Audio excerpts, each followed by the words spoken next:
विद्यार्थी को एक बार मेरा बहुत बहुत प्यार। बच्चों, आज की कक्षा में पुनः आप सभी का स्वागत है। बच्चों, आज हम अध्ययन करेंगे कक्षा 12वीं की पाठ्य पुस्तक आरोह भाग 2 में संकलित और गुजराती भाषा के प्रसिद्ध कवि उमाशंकर जोशी द्वारा रचित कविता छोटा मेरा खेत का। बच्चों, ये जो कविता है बहुत रोचक कविता है और कवि ने इसे बहुत सामान्य रूप से, सामान्य ढंग से, सामान्य शब्दों के माध्यम से अपनी अभिव्यक्ति के माध्यम से उसे एक असाधारण कविता बना दिया है। बच्चों, हम बात करें सबसे पहले उमाशंकर जोशी जी के व्यक्तित्व और जीवन परिचय के बारे में। उनकी पंक्तियां हैं, तंग आ गया हूँ बड़ों की अल्पता से, जी रहा हूँ देख कर छोटों की बड़ाई। बच्चों, ये जो पंक्तियां हैं, ये जो पंक्तियां वर्तमान समय में जो आज के जो वर्तमान जो सामाजिक परिदृश्य है उसमें लोगों की सोच के बारे में बहुत कुछ कह देती है कि लोग जितना ज़्यादा लोग महत्व प्राप्त कर लेते हैं, पद प्राप्त कर लेते हैं, उनकी सोच उतनी ही तुच्छ हो जाती है, जो कि एक साहित्यकार को बड़ी चुभती है।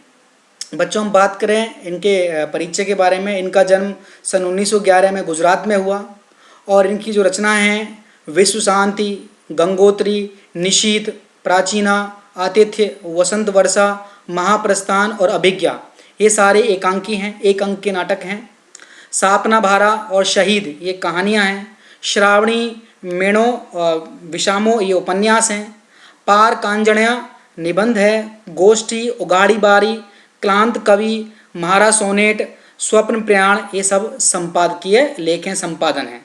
सन 1947 से ये संस्कृति जो पत्रिका है उसका संपादन कर रहे थे। सन 1988 में इनका निधन हो गया, देहांत हो गया। बच्चों, हम बात करें इनकी साहित्यिक विशेषताओं के बारे में तो 20वीं सदी के गुजराती कविता और साहित्य को नई भंगिमा और नया स्वर देने वाले उमाशंकर जोशी का साहित्यिक अवदान पूरे हिंदी साहित्य के लिए बहुत महत्वपूर्ण है। इन्होंने जो रचनाएं की हैं मूल रूप से गुजराती भाषा में इन्होंने रचनाएं की हैं और उस गुजराती साहित्य को बड़ी ऊंचाई पर इन्होंने प्रदान की है। उनको परंपराओं का गहरा ज्ञान था। उन्होंने कालिदास के जो संस्कृत में लिखे गए नाटक हैं अभिज्ञानम शाकुंतलम और भवभूति के जो उत्तर रामचरित जो कृति हैं उनका उन्होंने गुजराती में अनुवाद किया है। ऐसे अनुवाद गुजराती साहित्य की अभिव्यक्ति क्षमता को बढ़ाने वाले थे, उसको समृद्ध करने वाले थे। बतौर कवि उमाशंकर जी ने गुजराती कविता को प्रकृति से जोड़ा, प्रकृति को विषय वस्तु बना करके उन्होंने कविताएं लिखी, आम जिंदगी के अनुभव से परिचित कराया और नई शैली दी। उन्होंने आम जिंदगी के अनुभवों को भी विषय वस्तु बना करके कविताएं नई शैली के अंतर्गत लिखी। जीवन के सामान्य प्रसंगों पर सामान्य बोलचाल की भाषा में कविता लिखने वाले भारतीय आधुनिकतावादी कवियों में अन्यतम है जोशी जी। इनका बहुत ऊंचा स्थान है। कविता के साथ साथ साहित्य की दूसरी विधाओं में भी, दूसरे जो लेखन के तरीके हैं उनमें भी उनका योगदान बहुमूल्य। जैसा मैंने अभी इनके परिचय के बारे में बताया, इन्होंने एकांकी भी लिखी है, कहानी भी लिखी है, निबंध भी लिखा है और संपादन भी इन्होंने लिखा है। खासकर साहित्य की आलोचना में इनका बहुत महत्वपूर्ण स्थान रहा है। निबंधकार के रूप में गुजराती साहित्य में बेजोड़ माने जाते हैं। उमाशंकर जोशी उन साहित्यिक व्यक्तित्व में हैं जिनका भारत की आज़ादी की लड़ाई से रिश्ता रहा है। आज़ादी की लड़ाई के दौरान वे जेल भी गए थे। बच्चों, हम बात करें इनकी भाषा शैली के बारे में। जोशी जी की जो काव्य भाषा है बहुत सरल है, आम लोगों को आसानी से समझ में आने वाली है। इन्होंने मानवतावाद, सौंदर्य और प्रकृति को विषय वस्तु बना करके अपनी कलम चलाई है। इन्होंने कविता के माध्यम से शब्द चित्र, बिंब निर्माण, इमेज निर्माण इन्होंने किए हैं। यहाँ प्रस्तुत जो कविता है छोटा मेरा खेत मूल रूप से गुजराती में लिखी गई थी, जिसका हिंदी में रूपांतरण रघुवीर चौधरी और भूलाबाई पटेल ने किया है और इस रूपांतरण के परिणाम स्वरूप ही हम इसको आज पढ़ पा रहे हैं। बच्चों, हम बात करें प्रस्तुत जो कविता है छोटा मेरा खेत। कवि ने इस कविता में बहुत छोटी सी बात को और कहते हैं बहुत बड़ी बात को बहुत साधारण से अंदाज में प्रस्तुत किया है। कवि ने किसान के खेती का जो कर्म है उस खेती कर्म को उन्होंने कवि कर्म के हर चरण, कवि कर्म के जो जिस प्रकार किसान खेती करता है उस किसान की खेती की तुलना उन्होंने जो कवि के द्वारा कविता लिखने से की है और उसको दोनों में सामंजस्य स्थापित किया है, समानता दर्शाई है। कवि कहता है कि जिस प्रकार किसान के लिए जो खेत होता है जिसमें वो अपना खेती कार्य करता है, उसी प्रकार कवि के लिए कागज़ का एक छोटा पन्ना, पेज, जो ज़्यादातर रेक्टेंगुलर शेप में होता है, चौकोर होता है, वो उस खेत की तरह है। इस खेत में किसी अंधड़ अर्थात भावनात्मक आंधी जब कवि को कोई बात उसके हृदय को चुभती है, उसकी भावनाओं को चुभती है, महसूस होती है, तो वही उसको जो अनुभूति हुई है, वही अनुभूति कवि की कृति के रूप में जन्म लेती है। जिस प्रकार किसान खेत में बीज डालता है, उसी प्रकार वो जो भावनात्मक अनुभूति है वो उस कविता के बीज के रूप में कार्य करती है।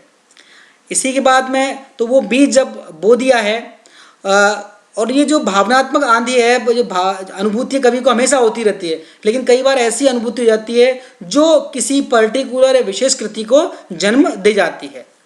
यह बीज रचना, विचार और अभिव्यक्ति का हो सकता है। जिस प्रकार बीज हम किसी फसल का हो सकते हैं, तो ये जो बीज है कवि के मन में किसी रचना का या विचार का या अभिव्यक्ति को जो उसको महसूस होती है।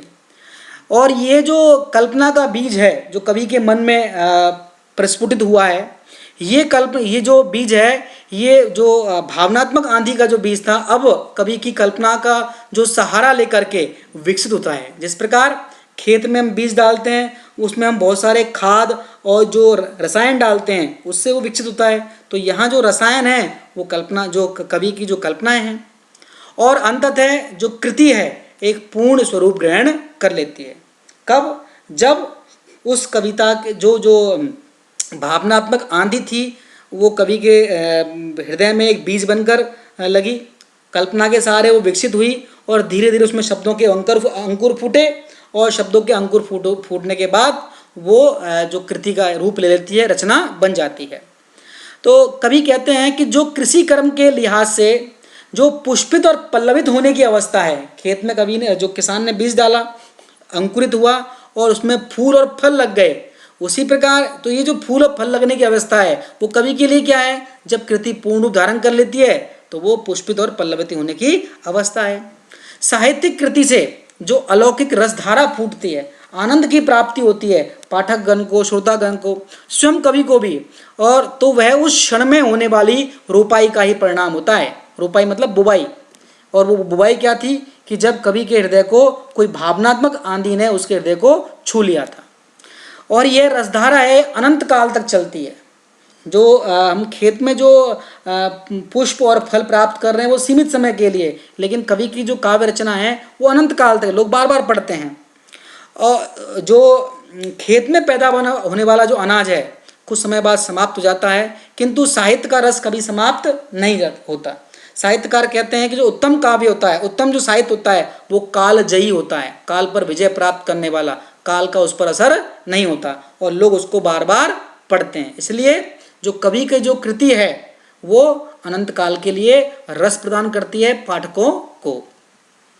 बच्चों हम बात करें, देखो जैसे किसान का एक खेत है, यहाँ उसने बीज डाला, इसके बाद उसकी जो सिंचाई, यहाँ से वो सिंचाई करता है, यहाँ उसमें खाद डाल रहा है, इसके बाद उसमें कीटाणु से मारने के लिए और भी कुछ वो तरह तरह से डालता है, और बाद में वो जो है जो अंकुरित होते हैं, और अंकुरित होने के बाद में वो उसमें फल और फूल लगने लगते हैं। अब कवि कहता है कि जिस प्रकार किसान कर्म कर रहा है, तो कवि ने कहता है कविता की रचना प्रक्रिया फसल उगाने की तरह ही होती है।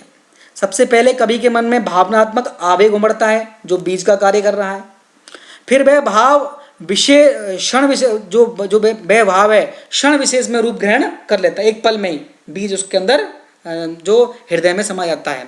फिर वह भाव है जिस प्रकार खेत में रसायन होते हैं उससे जो बीज अंकुर जो विकसित होता है, उसी प्रकार जो भाव हैं वो कल्पना के रसायनों के सहारे विकसित होते हैं, धीरे धीरे शब्दों के अंकुरित होते हैं और फिर वो संपूर्ण रचना बन जाती है और अनंत काल तक पाठकों को रस या आनंद की अनुभूति कराता है। तो बच्चों हम पढ़ना शुरू करते हैं। छोटा मेरा खेत, जिसके कवि उमाशंकर जोशी हैं। मूल रूप से कविता गुजराती में लिखी गई है। इस कविता को मैंने 2 पदों में विभक्त किया है, तो हम पहले पद का अध्ययन करते हैं। छोटा मेरा खेत चौकोना, कागज का एक पन्ना, कोई अंधड़ कहीं से आया, क्षण का बीज वहां बोया गया। कल्पना के रसायनों को पी, बीज गल गया नहीं शेष, शब्द के अंकुर फूटे, पल्लव पुष्पों से नमित हुआ विशेष। तो कवि ने यहाँ कहता है कवि, छोटा मेरा खेत चौकोना। जिस प्रकार किसान के लिए जो अपनी कर्मस्थली है वो खेत है, तो वो कवि के लिए वो कर्मस्थली वो कागज का वो पन्ना है जिस पर वो अपनी कविता लिखना प्रारंभ कर रहा है। कोई अंधड़ कहीं से आया, अंधड़ है भावनात्मक आवेग, कोई ऐसी बात, कोई इमोशनल अटैच, कोई बात ऐसी थी जो उसके हृदय को छू गई।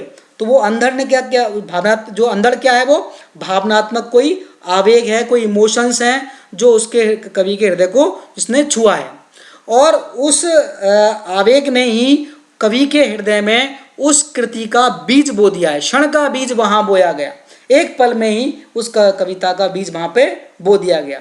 तो यहाँ क्षण का बीज किस लिए कहा गया है, क्योंकि व्यक्ति हमेशा ही कुछ न कुछ अनुभूत करता रहता है, महसूस करता रहता है, लेकिन कई बार एक पल में कोई ऐसी बात होती है जो कवि को किसी विशेष रचना को लिखने के लिए बाध्य कर देती है।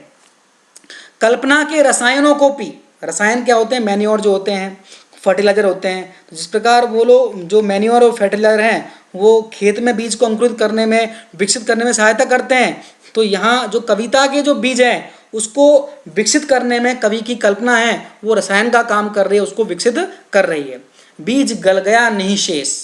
अब जिस प्रकार जो खेत में बीज कंप्लीटली अपने आप को समाप्त करके और एक पौधे का रूप धारण करता है, उसी प्रकार कवि कहता है कि अब वो जो भावनात्मक आवेग था उसने अब कल्पना के सहारे विकसित होने लगा, और उसका जो अहम भाव था, कवि के अंदर जो अहंकार की भावना थी, कवि उस कृति के अंदर पूरी तरह डूब गया, उसने अपने आप को उस कृति के अंदर पूरा डुबो दिया। बीज गल गया नहीं शेष, उसका अहम भाव और तो पूरी तरह जो समाप्त हो गया, अर्थात वह कविता के उस भाव में पूरी तरह से डूब जाता है। शब्द के अंकुर फूटे, फिर क्या हुआ, उसके जब उसका अहम भाव समाप्त हो गया, अहंकार समाप्त हो गया, घमंड समाप्त हो गया कवि का, और कवि ने उस भाव को शब्दों का रूप देना शुरू कर दिया, शब्द के अंकुर फूटने लगे, और पल्लव पुष्पों से नमित हुआ विशेष। तो जब जिस प्रकार खेत में वो बीज है अंकुरित होकर के उसमें फूल और फल लगने लगते हैं, इसी प्रकार जो वो भावनात्मक आंधी के परिणाम स्वरूप जो विचार था वो शब्दों के अंकुरन पा करके अब वो पूर्ण कविता का रूप धारण कर लेता है। तो यहाँ जो पल्लवित और पुष्पित होना है, फल और फूल लगने वाली बात है, पत्तों के आने वाली बात है, इसका मतलब है कविता अपना पूर्ण रूप धारण कर चुकी है। तो यहाँ जो कविता कवि कहता है बीज गल गया निशेष, तो जो कवि की जो यहाँ जो रचना है वो सभी लोगों के हित के लिए होनी चाहिए, सर्वजन हिताय होनी चाहिए, तभी वो कविता साहित्य का उत्तम जो काव्य मानी जाएगी। तो कवि यहाँ इस कहता है कि जब तक उस कविता को जो उस भाव के अंदर भाव, जब तक वो कविता का जो भाव है शब्दों का अच्छा रूप तब तक नहीं लगा जब तक वो कवि का उसमें घमंड है, वो अहम भाव है, वो समाप्त नहीं हो जाता है। और अहम भाव की समाप्ति के पश्चात ही वो कविता किसका रूप धारण करती है, समाज को, सभी समाज के सभी वर्गों को आनंद करने वाली हित में वो एक कविता एक नया रूप धारण कर लेती है। तो यहाँ कुछ शब्द हैं जैसे निशेष मतलब पूरी तरह, अंधड़ मतलब आंधी है, पल्लव मतलब पत्ते हैं, नमित मतलब झुका हुआ। जिस प्रकार जो पौधा है फल और फूल लगने से झुक जाता है, उसी प्रकार जो कवि की जो कविता है वो उसके अहम भाव के समाप्त होने के बाद में विनम्र स्वभाव से कवि उस कविता को लोगों के लिए समर्पित करता है, अर्पित करता है। बच्चों यहाँ देखो तुलनात्मक अध्ययन करें हम, ये खेत है और ये चौकोर पन्ना है। तो कवि इस पन्ने पर अपनी लेखनी के माध्यम से लिखता है, और यहाँ क्या कर रहा है, लिखे जो किसान है उसमें बीज बो रहा है, बीज बोने के बाद बीज अंकुरित होता है और ये बाद में एक जो है पूर्ण फसल का रूप धारण कर लेता है। बच्चों हम बात करें कि जो इसका भाव और काव्य सौंदर्य, कवि ने अपनी कल्पना के माध्यम से रचना कर्म को व्यक्त किया है। यहाँ रूपक अलंकार है, कवि ने खेती की तुलना खेती का रूपक कविता की तुलना से उसने की है। पल्लव पुष्प और गल गया में वर्णों की आवृत्ति से अनुप्रास अलंकार है। खड़ी बोली है। दृश्य बिंब का सुंदर उदाहरण है। कविता हम पढ़ते पढ़ते हमारे मस्तिष्क में दृश्य का निर्माण हो जाता है। और यहाँ पूरी जो कविता है वो सिंबोलाइज की गई है, किसमें, कवि के कर्म को और खेती के कर्म को उन्होंने कवि ने प्रतीकात्मक भाषा में प्रस्तुत किया है। अब बच्चों हम बात करें इसके दूसरे पद के, झूमने लगे फल। इससे पहले क्या हुआ, उसमें पत्ते और फूल आ गए थे। झूमने लगे फल रस अलौकिक, अमृत धाराएं फूटती, रोपाई क्षण की, कटाई अनंतता की, लुटते रहने से जरा भी नहीं कम होती, रस का अक्षय पात्र सदा का, छोटा मेरा खेत चौकोना। तो कवि अब अपनी उस कविता के जो प्रभाव को वो इस पद के माध्यम से बताता है कि झूमने लगे फल, कि अब उस जो कविता जो है वो आनंदित करने की अवस्था में आ जाती है, वो फल प्रदान करने की अवस्था में आ जाती है। लोग उसको पढ़ करके आनंदित होना शुरू कर देते हैं। रस अलौकिक और उससे अलौकिक मतलब पारलौकिक जो अत्यधिक आनंद की उनको जो प्राप्ति होती है पाठकों को और श्रोताओं को।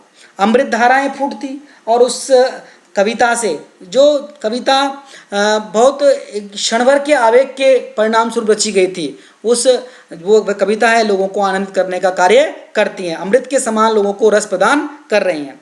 रोपाई क्षण की, कवि कहता है कि उस कविता का जो निर्माण हुआ था वो एक क्षण भर में, एक पल भर में भावनात्मक आवेग के बीजों की रोपाई से हुआ था। लेकिन इस कविता की जो कटाई है, जो किसान जो अपने खेतों में बीज बोता है, फसल प्राप्त करता है, उसमें पत्ते लगते हैं, पल्लव लगते हैं, फूल लगते हैं और फल लगते हैं, बाद में वो समाप्त हो जाते हैं। लेकिन कवि का जो कर्म के परिणाम से जो कविता है उसकी कटाई अनंतता की, अर्थात उसका जो प्रभाव है वो अनंत काल के लिए हो जाता है।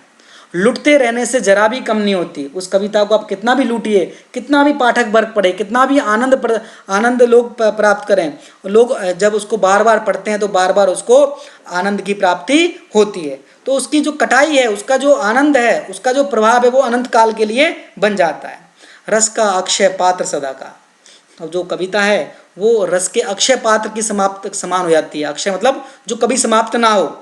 छोटा मेरा खेत चौकोना, तो जो मेरा जो कवि कर्म था वो मेरा छोटा सा एक पेज है, पन्ना, उस पर मैंने जो कविता लिखी है, उस छोटे से पन्ने में उसको खेत बना करके जो मैंने फसल प्राप्त की है, वो फसल अनंत काल के लिए प्रभाव देने वाली बन जाती है। तो यहाँ बच्चे कुछ शब्द हैं। अलौकिक मतलब दिव्य, अद्भुत मतलब रस मतलब साहित्य का आनंद है, जो रोपाई है मतलब छोटे छोटे पौधों को खेतों में लगाना है, और अनंत काल के लिए मतलब सदा के लिए है, और अक्षय मतलब कभी नष्ट नहीं होने वाला। बच्चों देखो, जैसे इस प्रकार एक कटाई होती है, फसल को काटना। अब ये फसल काट ली है तो अब ये जो खेत है अब दूसरी फसल के लिए तैयार करने की अवस्था आ जाती है। लेकिन जो कवि का जो कविता है वो कभी भी नष्ट होने वाली नहीं होती, उसका आनंद हमेशा बना रहता है। बच्चों हम बात करें कि इसका हमने अभी भावार्थ पढ़ा है कि जो कविता पल भर में रची गई थी उसका जो आनंद है वो अनंत काल तक, उसका फल हमको अनंत काल तक प्राप्त होता रहता है। कवि कर्म का सुंदर वर्णन किया है कवि ने, भाव और काव्य सौंदर्य की बात कर रहे हैं। कविता का आनंद शाश्वत है, इटरनल है, हमेशा बने रहने वाला है। छोटा मेरा खेत चौकोना, इस पूरी कविता में रूपक अलंकार का बहुत सुंदर प्रयोग किया है। तत्सम शब्दावली, संस्कृत के शब्दों को ऐसे कैसे इस्तेमाल करना, हम तत्सम शब्द होते हैं, और जो शब्दावली वो तत्सम है, और बोली कैसी है, खड़ी बोली है। रस शब्द के अर्थ हैं काव्य रस और फल का रस। तो रस शब्द में जब एक ही शब्द के अनेक अर्थ होते हैं तो वहाँ पर श्लेष अलंकार होता है, तो श्लेष अलंकार का सुंदर प्रयोग कवि ने किया है। अब बच्चों हम बात करें इस पूरी कविता में कुछ प्रश्नों के बारे में। कवि ने कवि कर्म की तुलना किससे की है? कवि ने कवि कर्म की तुलना किसान की खेती के कर्म से की है। और क्यों? कि कवि को दोनों में बहुत समानताएं लगती हैं। इस प्रकार किसान अपने खेत में बीज डालता है, उनको उनमें सिंचाई करता है, रसायन डालता है, धीरे धीरे वो अंकुरित होते हैं, उसमें पत्ते और फूल आते हैं और फल प्रदान करते हैं और नष्ट हो जाते हैं। लेकिन जो कवि का जो कर्म है उसमें भावनात्मक जो आंधी है वो बीज का कार्य कर रही है, कवि की कल्पना एक रसायन का काम करती है।